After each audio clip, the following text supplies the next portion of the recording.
নমস্কার, পিয়ালি সংসারে আপনাদের প্রত্যেককে স্বাগত। আজকে আমি আরেকটি নতুন রেসিপি নিয়ে চলে এসেছি।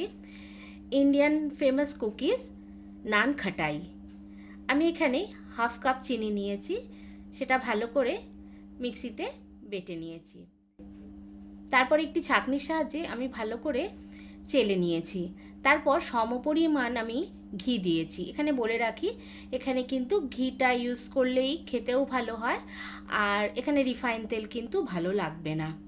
তারপর আমি একটু এলাচ গুঁড়ো দিয়েছি, আর খুব সামান্য ছোট চামচের 1/4 আমি বেকিং সোডা দিয়ে খুব ভালোভাবে মিশ্রণটি মিশিয়ে নিয়েছি।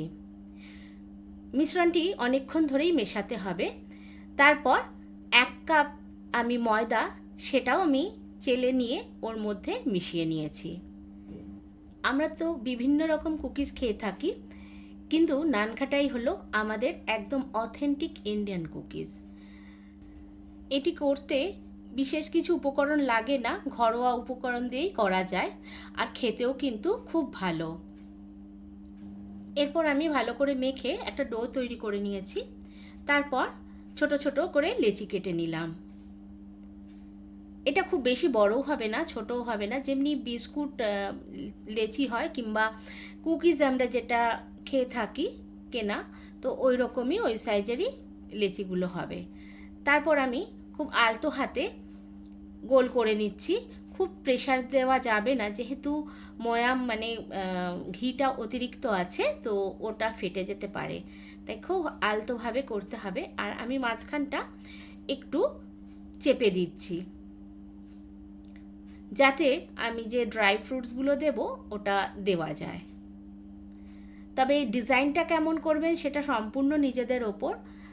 এখানে অন্যরকম ডিজাইনও করতে পারেন, আমি এইভাবেই করেছি।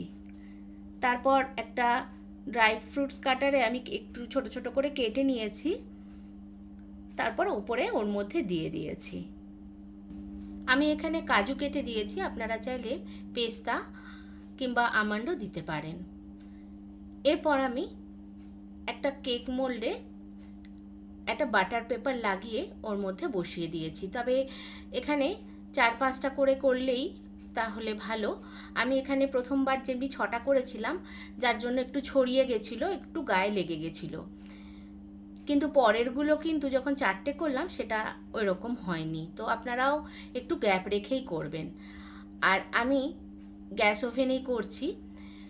আমি যেমনি কেক করি ওই রকম নিচে একটু নুন দিয়ে ওটাকে আগে গরম করে নিয়েছি, তারপর একটা স্ট্যান্ড বসিয়ে এটা বসিয়ে ঢেকে দিয়েছি।